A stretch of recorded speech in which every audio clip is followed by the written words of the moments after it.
India, a subcontinent of diversity and contrasts, has attracted and fascinated travellers from time immemorial. Often, India's charms didn't allow them to leave.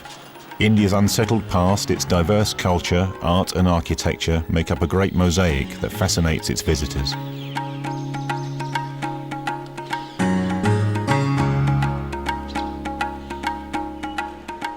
The India of Hindu temples, mosques, sanctuaries in rock and medieval fortresses contrasts sharply with the India of rural landscapes and virgin scenery.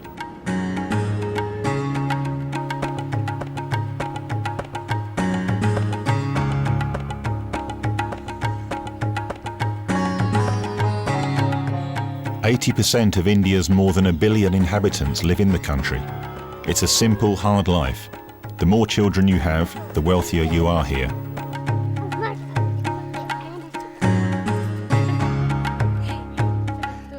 But even the poorest of the poor are hospitable and invite visitors with a mixture of friendliness and curiosity. If you get closer to India's diversity and uniquity, you will find a fascinating country.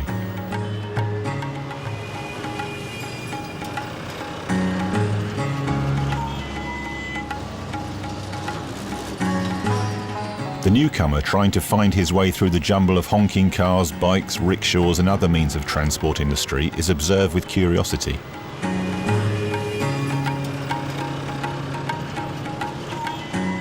Old Delhi, the beautifully coloured and disordered historical centre of Delhi, stirs all your senses and invites you to feel the atmosphere of India as a whole, with more than a wealth of people and countless sacred cows.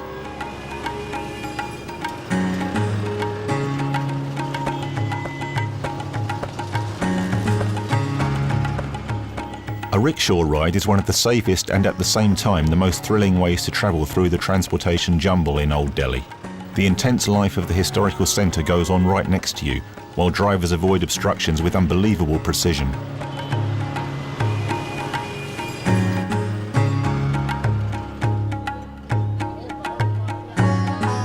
The biggest crowd is at the bazaar in the centre of Old Delhi. Here you sell, trade and barter. It doesn't matter whether you deal in fruits or fabric.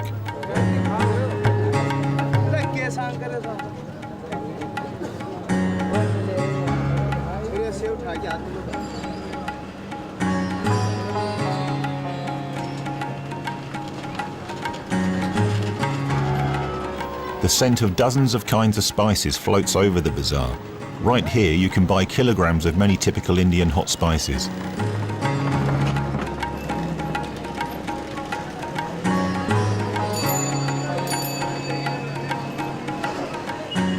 Life in Old Delhi goes on in the street where both people and animals calmly withstand the rush of the city.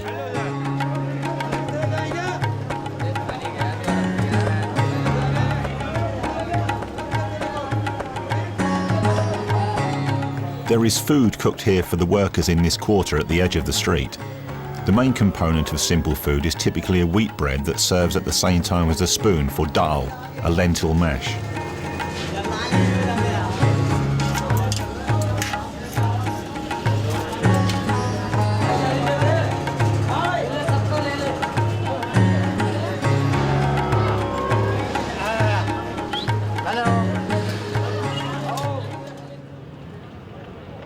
The Red Fortress towers over the medieval Oriental Old Town like a pinkish mirage.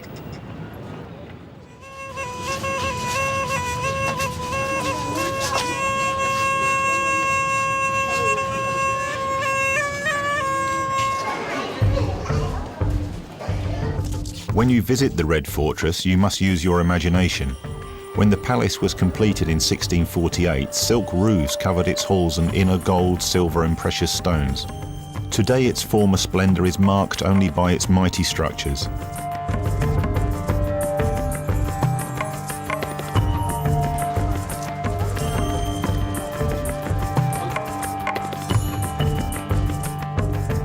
Shah Jahan had his idea of a palace carved into marble. If there is a paradise on earth, then it is here.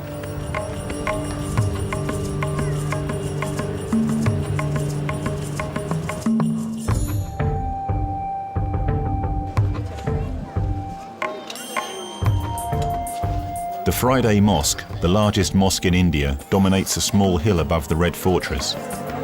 Religion is one of the elementary parts of Indian culture. Faiths include Hindus, Muslims, Buddhists, Christians, and many other religious communities.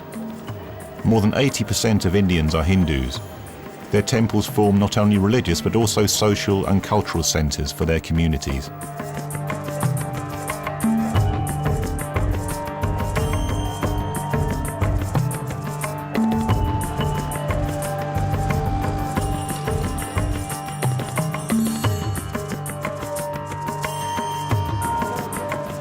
In New Delhi, the Baha'i temple, in the shape of a lotus flower with marble petals, symbolises the worship of beauty of creation and of light and growth.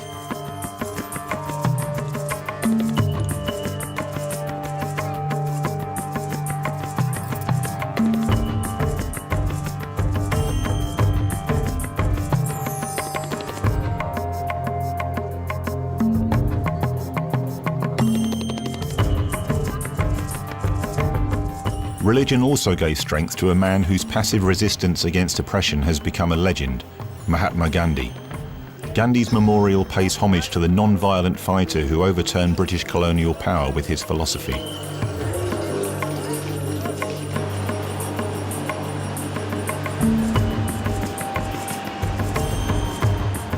In 1947, after a century of British rule, India won independence. In modern New Delhi, which was architecturally designed by the English, you find yourself among prestigious buildings.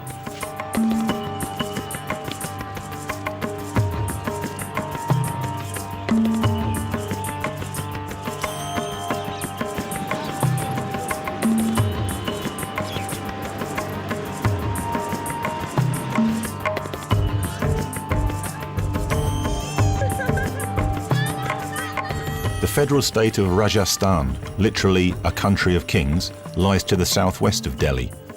The vast majority of the Indian population live in the country. Thanks to improved irrigation systems, life in the country isn't an everyday struggle for survival anymore. It is still hard and people are poor.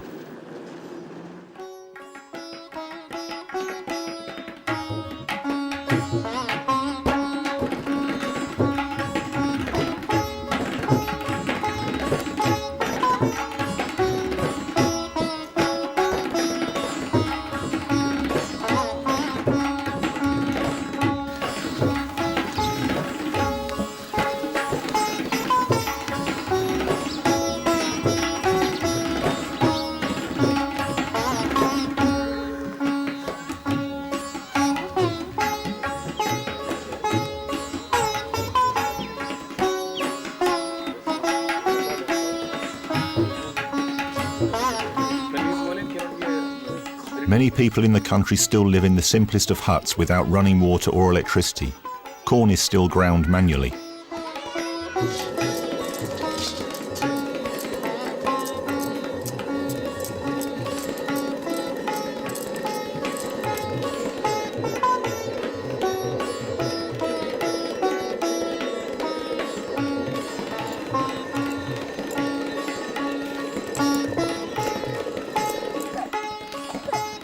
The rhythm of agriculture influences both the material and the spiritual life of peasants. As a result, work in the fields, which changes with the seasons, is closely connected to social and cultural life. For example, when crops ripen and an expected harvest is uncertain, all festivals connected with luck in the future are prohibited.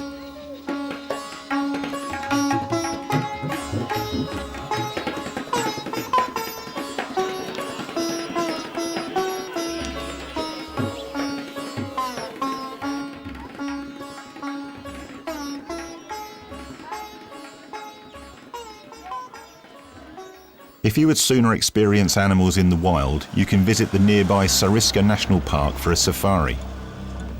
You can tour the most interesting animals' breeding areas and their resting places only with an experienced guide. It is better to book the tour including accommodation in advance. To see local tigers and panthers isn't guaranteed, but you can observe less dangerous animals in much closer proximity. Sariska National Park in Rajasthan was proclaimed a protected area in 1958, and later it gained the status of a national park. Since the park lies in the Aravalli Mountains, its area of 788 kilometres squared is mainly a mountainous landscape. Apart from tigers, there are also other predators and scavengers like panthers, jackals and hyenas. Other animals here include deer, wild boar, rabbits, armadillos and many kinds of birds. And the best season to visit the park is between November and March.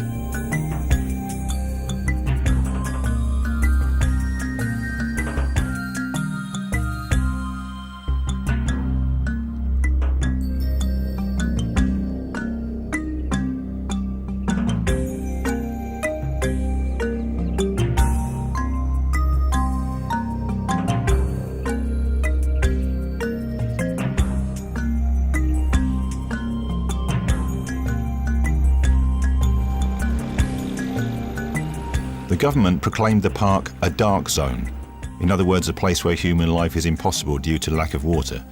Despite that fact, more than 10,000 people living here in 17 villages who use traditional ways to get water refuse to leave with their cattle. In the years to follow, the villagers built countless dams so that the government had to proclaim the area a white zone. Thanks to their effort, local inhabitants have improved their standard of living, but they also save many endangered animals from dying out. The animals have enough water again, and the presence of the villagers give poachers no real opportunity.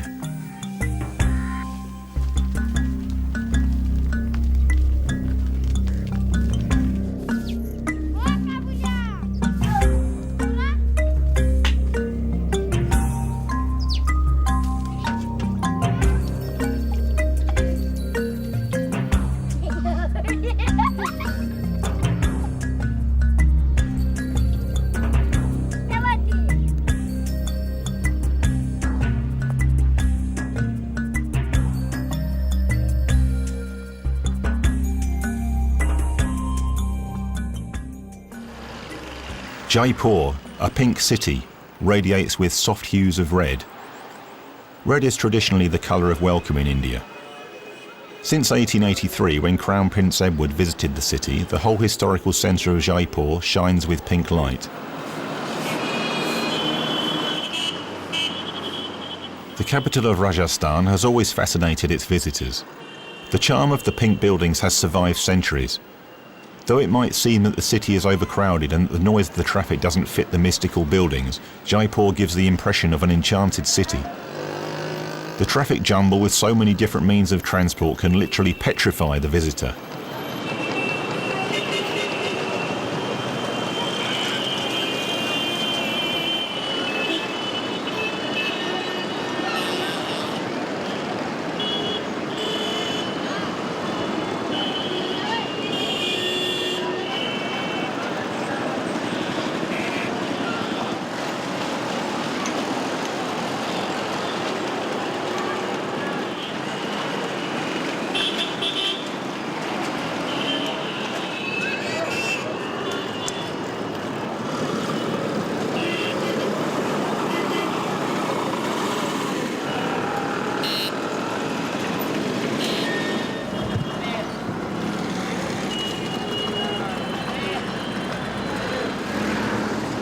In 1799, the Maharaja had a special palace, the Palace of Winds, built for his women in order to be able to observe life in the streets and not to be seen himself.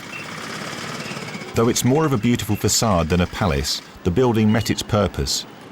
953 windows to look out from and to protect him from being viewed from outside.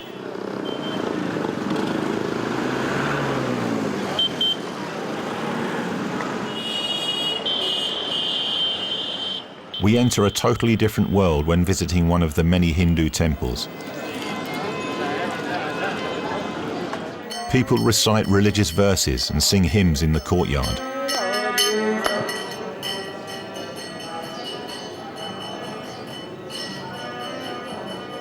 Hinduism is a flexible religion which acknowledges many different ways to the same goal, freedom. What's most important is good karma, which comprises all actions of an individual during his or her life.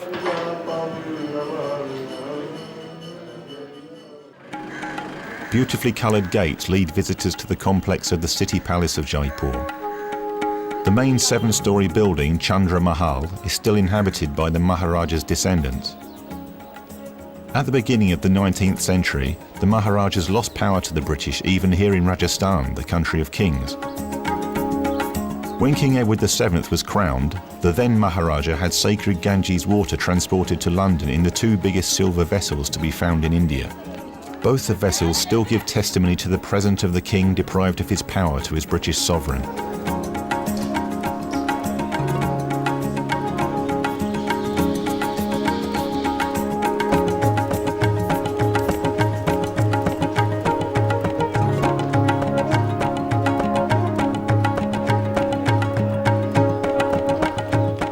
Still, the palace area of 5 kilometres squared and its decoration show that the Maharaja's power was lost, but not so his pride in Rajasthan's culture.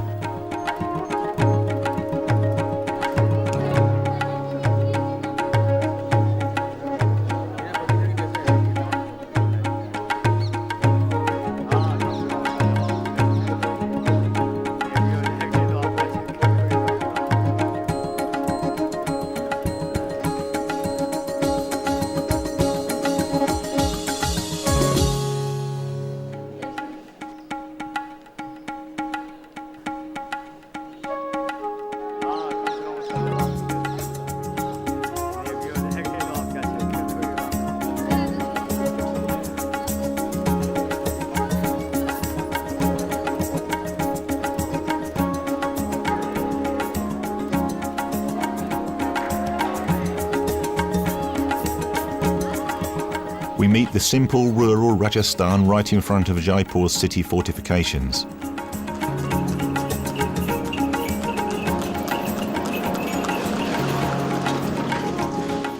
There are so many old palaces in Rajasthan that not all of them are preserved as museums or exclusive hotels, but serve as a scene for elephants having their bath.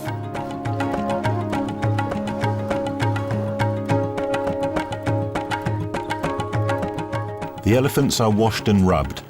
Then they may have a short break from their work of carrying tourists around. Normally these pachyderms carry tourists up the nearby hill to the Amber Fortress.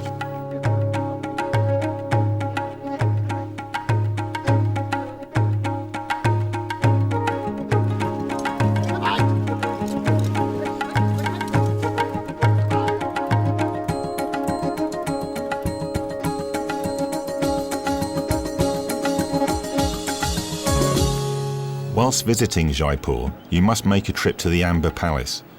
It lies 11 kilometres to the north of the city, and it is as beautiful as the palace in Jaipur. Amber was the capital of the Rajputan kingdom for 6 centuries before Jaipur was. The palace is from the 17th century and is very well preserved. It's a marked contrast between the bare mountain edges and the palace architecture with marble mirrors and pillars. Riding an elephant up to the Amber Palace is quite a thrill.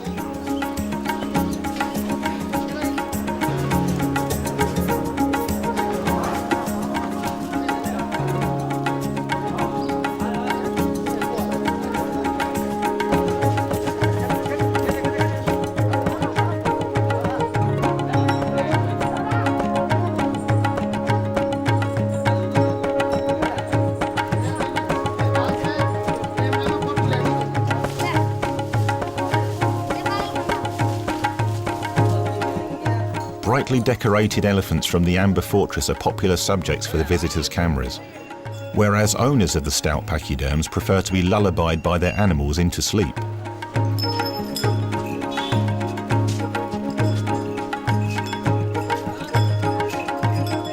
The elephants, which are a popular motif on cotton fabrics, are not painted but actually printed. A visit to one of the many manufacturers in Jaipur is worth it. They offer a number of different fabrics, patterns and techniques.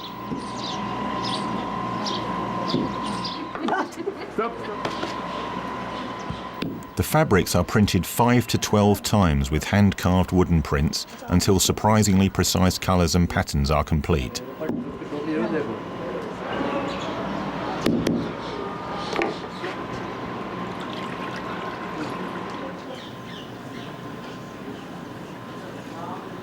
Look at over there, these are not original color.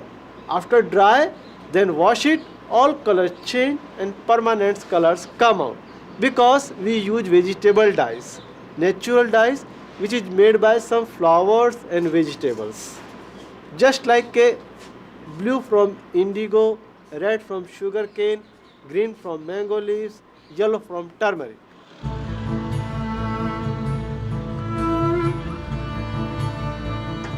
Carpets with patterns and ornaments from Rajasthan's palaces are also made from natural dyes.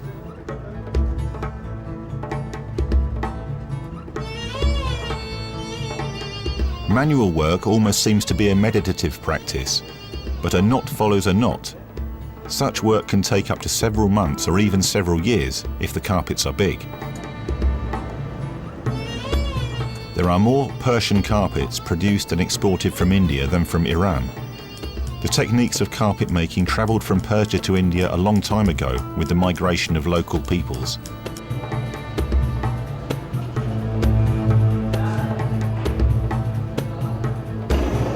Small pieces of fibre on the reverse side of the wool carpets are burnt. The carpets are thus formally sealed.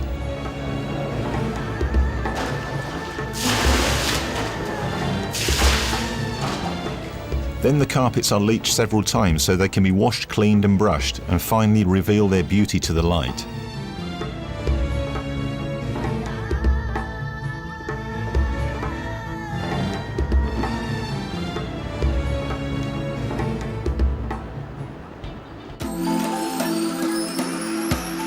A visitor to the country can experience an ordinary Indian weekday, but often he or she is surprised. You can best enjoy a variety of Indian impressions at one of the countless markets.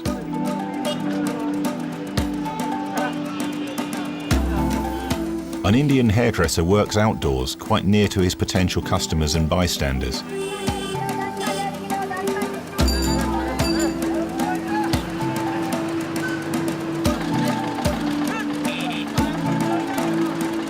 The bright mixture of smells, sounds, colours and of different people is what makes the longest lasting impression on a traveller to India than all the most beautiful palaces and buildings.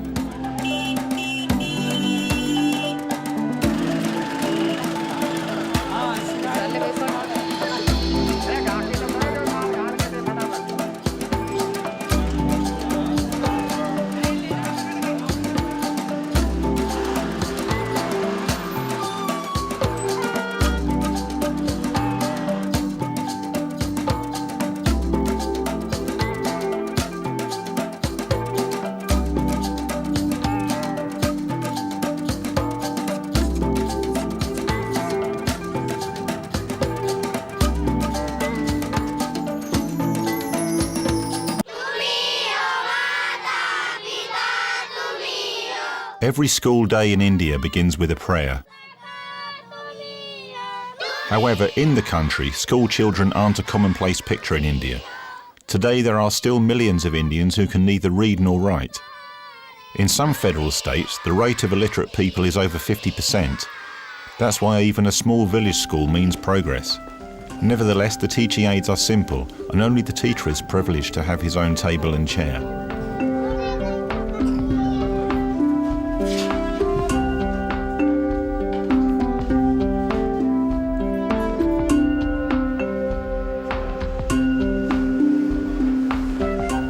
One teacher looks after both classes in the village school alone. Whilst computers are a matter of course in offices in Delhi, these children have to manage without any books.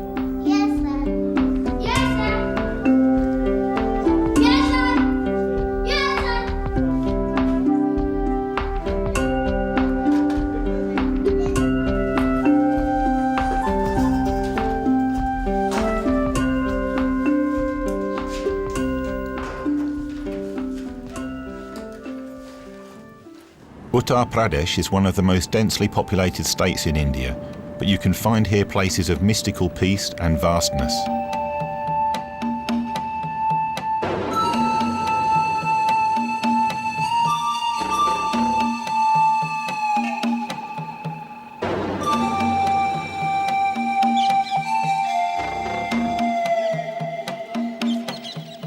One such place is Fatehpur Sikri, an abandoned city of Akbar.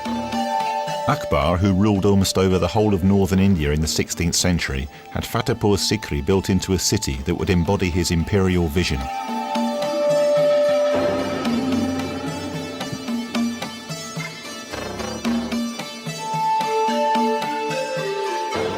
As the legend says, Akbar built Fatehpur Sikri, the the City of Victory after his long-yearned-for son was born. A holy man living in the hills foretold this good news to Akbar. Akbar then built his palace city right at this very place.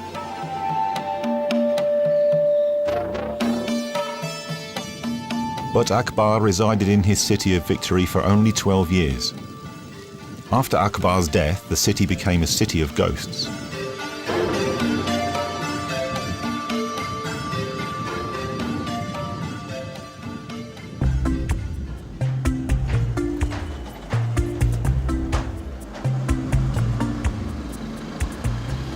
In the streets of Agra, there is a turbulent Indian city life. The city with 1 million inhabitants has retained its medieval character. You can get everything that the local culture has to offer in small pictorial shops. Or you can follow the crowd and observe with wonder the different faces of Indian cities and people.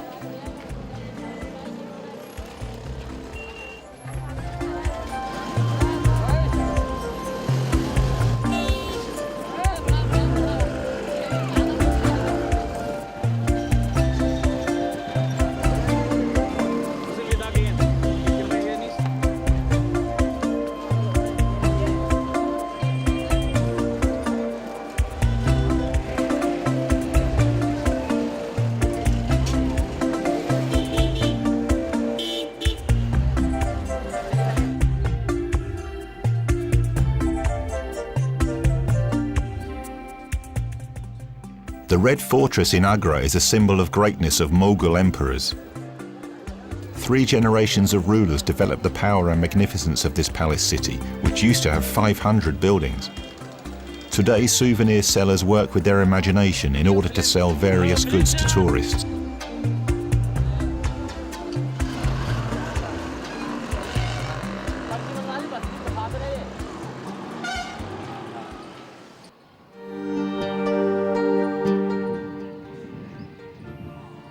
You could admire it from far away, from Agra's highest point, the Taj Mahal.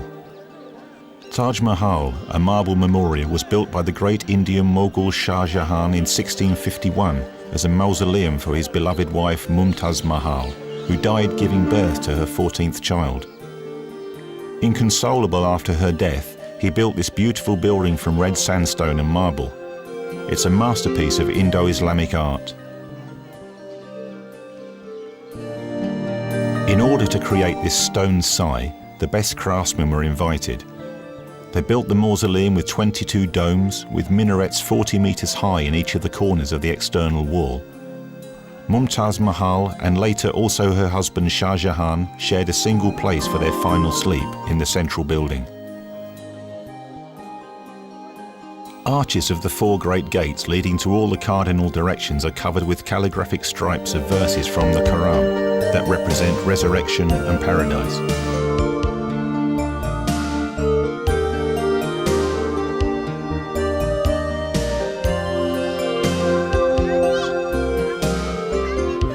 The Cypress Garden with lakes has an area of 18 hectares. It's an embodiment of divine paradise on earth. This beautiful structure, lying in today's federal state of Uttar Pradesh, has become a fabulous symbol of the Indian subcontinent and for the whole world. Since 1983, UNESCO has regarded it as part of World Cultural Heritage. To round off our travels, we ought to have a look at a traditional dancing show.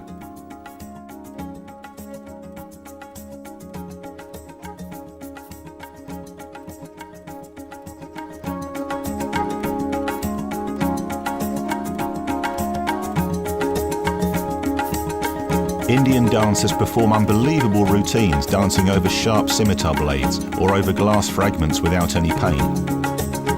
It's an art that should in no way be imitated at home.